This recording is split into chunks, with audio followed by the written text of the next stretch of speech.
If you have a Bible and you like following along with the reading, please turn in it to 1 John chapter 3. This is where we're going to be spending our time.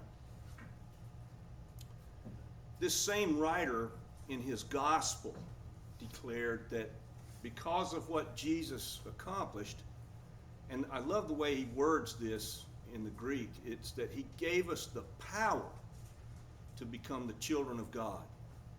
That's a pretty incredible statement. And this same writer then declares in his first epistle that that's what we are. We actually are the children of God. This truth about us has enormous implications for us in our fallen condition, in that now worship is something very different than what it was initially intended to be. Very different. So it's going to change the way in which we look at the word worship. I know we're in this room today, and there's a congregation that their bulletin says on the top of the bulletin, the worship of God. Think about what the implications of that statement are relative to a Sunday morning and whether or not that's an accurate view, biblically speaking. So let's take a look at the text. 1 John chapter 3, and I'll begin reading in verse 1. See what sort of love the Father has given to us, that we should be called God's children. And indeed we are. For this reason, the world doesn't know us because it doesn't know him. Dear friends, we are God's children now, and what we will be has not been yet revealed. We know that whenever he is revealed, we will be like him because we'll see him just as he is. And everyone who has this hope focuses on Jesus and purifies themselves just as Jesus is pure. So John is giving us a window into a supernatural realm that we just couldn't know otherwise. We have no way of knowing this. I know the Greek philosophers used to think this. You go back to Acts chapter 17 and you see Paul quoting, this is fascinating to me, two pagan Greek philosophers as though what they have said is actually true. That's pretty interesting to me. When we think about God, the Jewish nation, the way that God has spoken to the inhabitants of the earth, he's spoken in a lot of ways. The first chapter of the letter to the Hebrews says that. In various and sundry ways he has spoken to us, and now he's spoken through a son. Well, philosophically speaking, those pagan philosophers are saying we are God's children. We are his offspring. So it's not an idea that's truly foreign to everything around us. There's an idea that most people have on the earth that somehow humanity is God's offspring. Well, we come to this service and there's an expectation that we have as God's children that somehow this service is going to be a place where we uniquely encounter God in some capacity. But the thing about it is, I don't know how many times this has happened to me. It's happened to me several times in different services where I've been at church where you are, and the person who was holding forth was overtaken by the excitement of being in church that morning and said, look at what we're doing here. Just think we'll do this forever in heaven. Now, I got to tell you, that doesn't appeal to me. I just got to be honest about that. I remember one time we were here on a Wednesday night, and a person who had newly become a believer was here on a Wednesday and came up to me after the Wednesday night discussion and said, man, could we do this every day? And part of me wanted to say yes, but part of me thought, no, we can't do this every day. They were so excited by it. But there's a place in which if we thought about heaven like this, we're thinking about what worship really means, I'm going to say wrongly. We're just thinking about it wrongly. What would eternal worship be if it were in the context of this? It would be to spectate, right? I mean, we would just be sitting in pews, I guess. I'm trying to imagine what that would mean. I guess we'd all be sitting in pews and somebody, Paul or somebody, be holding forth, and we just do church for all eternity. I don't think that's really that appealing. Think about how a non-believer would hear that, right? I remember how I heard it when I was a kid, and I thought, no, I don't want to do this for the rest of eternity. Not like this. It's not to say there's anything bad about this, which I'll get to in a moment. But how exciting is that really? How much of that would be novelty for us? And I believe once we're in heaven, everything's going to be novelty. God's going to be perpetually new for us. We're never going to be bored with Him. But think about this for a moment. There's a place where that thought about doing church for all eternity is an error in the fact that it's where you have to make a decision. We have to decide which of the two things is going to be preeminent. Is worship preeminent or is doctrine preeminent? In other words, does worship tell us what theology is, or does theology tell us what worship ought to be? Well, if worship is going to tell us what theology is, all we're going to do is live in a mistaken condition forever. It can't. Theology has to drive worship. It has to. Otherwise, we're just making it up. What does Jesus mean when He says worship in spirit and in truth? He's looking at the woman at the well. She's saying, well, we're meant to worship here on this mountain, Mount Gerizim. And He's saying, no, you will not worship on this mountain or any other mountain. God is looking for worshipers who will worship Him in spirit and truth. He meant something by that. That wasn't just a statement to counter hers. So think about it like this. Religion is a human construct. Theology is a message from God. That's the only way I know how to look at it. And they're very distinct, aren't they? A lot of the things that we hold to, say for instance, any tradition we've established here in Manor, and I'm sure we're covered up with them, we don't realize it, but we are. They may be good, they may be helpful, they may be neutral, or they may be destructive, easily. But that's because there's a sense in which the praxis, that fancy word praxis, which means what we do as an expression of who we are, is religion. But it's very different from theology. And when Jesus said worship in spirit, He meant something extremely important by that. Think about this. I'm going to use a metaphor here. I like this metaphor. I like it because I made it up, but that may not have anything to do with whether it's a good one or a bad one. Think of three aspects of a believer's walk that I think are pretty much describe the whole thing: the relationship, the service, and the doctrine. I don't know of any other features. We could probably subdivide those into a lot of features, but those are the three features that I think really describe who we are as believers. We've got the relationship with God, we've got the service, and we've got the doctrine that surrounds it. So here's the metaphor. It's a bottle. Doctrine is the bottle. It's the container. The service is the label that's on the bottle. It tells us something about what's inside. And the relationship is the liquid, the actual essence that's in the bottle. They're all interrelated. They're all very much in the believer's life extremely entangled. But everything flows from the essence that's in the bottle. Everything. The doctrine flows from the essence. The relationship, think of it like this. Think of the thief on the cross. That to me is the paradigm of this kind of thinking. The thief on the cross didn't have time to get his doctrine straight at all. He didn't have time to serve in any way, right? All he could do was hang there until he expired. What could he do? He could initiate the relationship. The essence of the bottle, he found that in that moment, somehow God allowed him to look at Jesus on the cross and know, this is the one who can save me.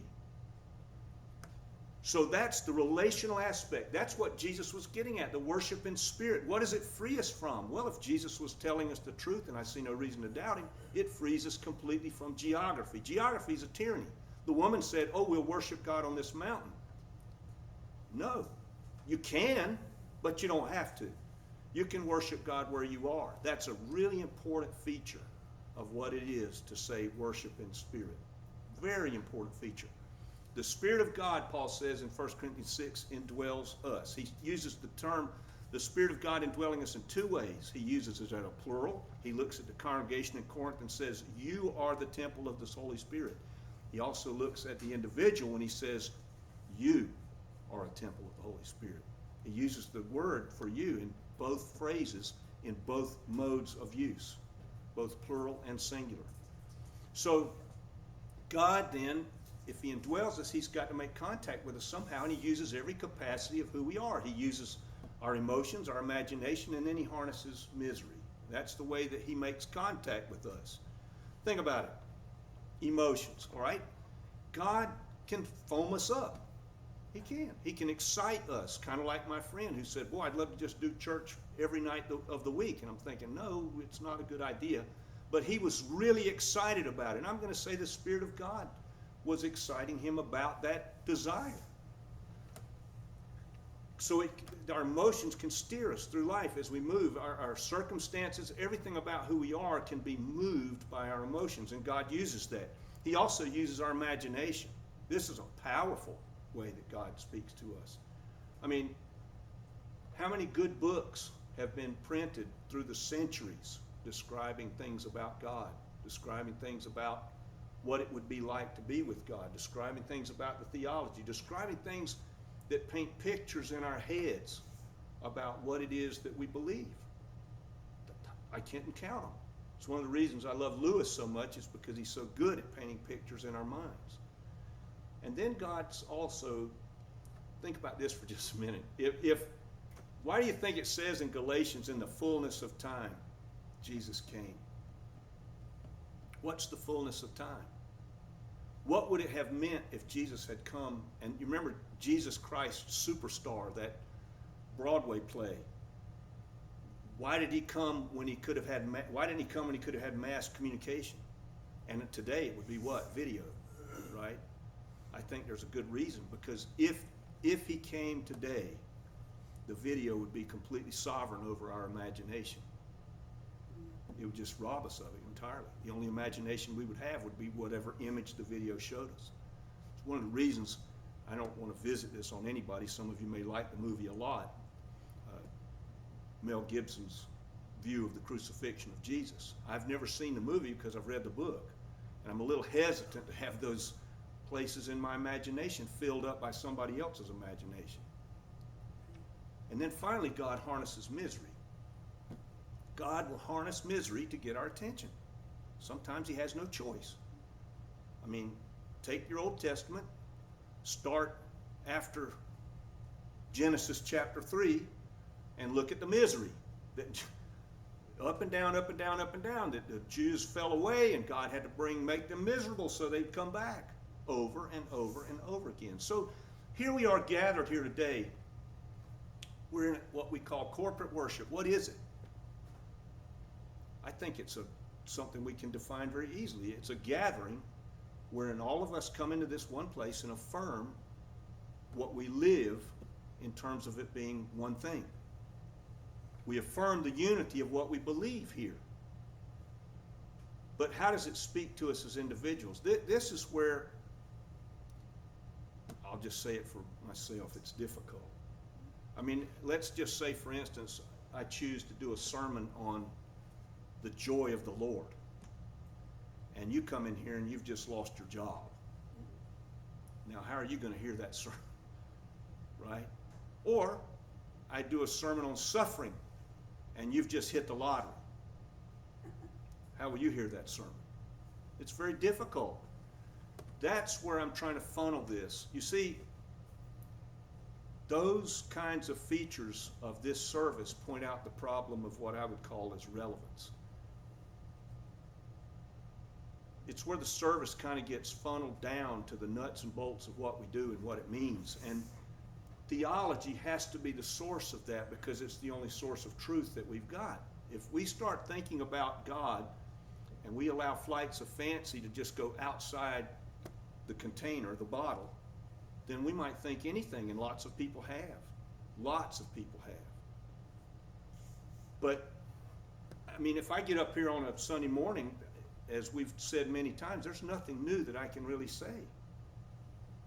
I've got the same Bible you've got in your lap, so there's nothing that I can add to it or take away from it. I can't say anything that's going to be so novel that you'll just go, huh, I never thought of that, because it's not there to be had. But the service and its relevance are just two disciples on the way home from the crucifixion, Clopas and his wife. They're headed out of Jerusalem. They've come to Passover. Jesus has been crucified. And what did they say? We thought he was to be the deliverer of Israel. What's the problem? They haven't been changed to be relevant to what has happened. It's not that what has happened isn't relevant to them. They're not relevant to it. That's the problem for us in a worship service many times. We aren't relevant to the service. We come to these things, let's say we come to whatever, watching on TV, listening on the radio, whatever we're doing, we come at them and we kind of passively soak up whatever's going on, whether it be prayer time or whatever we're doing, and we expect that somehow the service is going to be relevant. I expect it to be relevant to me. But that's not God's intention at all. It's that I would be relevant to it. I'd be relevant to him. This is how one sermon or one Sunday school class or one discussion or one prayer time can be relevant to everybody, even though you've got one person who's lost a job and another person who's hit the lottery. If they're relevant to the service, what has happened to them in the week really doesn't matter all that much in terms of what God would say to them in here today, because they're relevant to the service as opposed to the service being relevant to them. One of the problems in our culture is we've got so much until we have a kind of an expectation that the aesthetic aspects of being in church are somehow all we're really looking for, right? It's comfortable, nice music, nice lighting, comfortable pews, whatever it is we're looking for. We soak that in, and it causes us to come to a place of just merely many times spectating. And we think the service is for us, but in truth, we're for it. Worship, if we don't see worship, if we see worship in here as something distinct from everything else, then we've not really worshiped. We really haven't. Worship in the corporate setting has to be a unified thing. In other words, if it isn't, then it becomes just completely unchanged from everything else in my life. I'm not living anything that I'm saying. If worship on Sunday becomes that for us, that explains a lot to me as to why the Sunday service seems, some people would say, boring. Because they've not come to bring themselves, to make themselves relevant to the service. In other words, they're looking for the service to be relevant to them. Paul says it so well in Romans chapter 12. He says, present yourselves, speaking to the church in Rome and to all of us, as a living sacrifice. This is your holy, acceptable service of worship. He doesn't say show up in the gathering. He doesn't say sing the hymns. He doesn't say any of that. He says present your whole self as a living sacrifice. This is to worship God. It goes right back to the garden. It begins to bring us back to that place we had when we were in the garden, when all we had to do was be human beings created by God, and that was sufficient. But once we fell, all of this became for us intentional. We have to choose it. I love what the Archbishop, I've quoted this before, it fits so well here, so I decided I'd use it again. The Archbishop of Canterbury in England, during the World War II, when the bombs were falling on London. Think of this now. He says this, it was William Temple. He said, this is what worship is. This is his definition.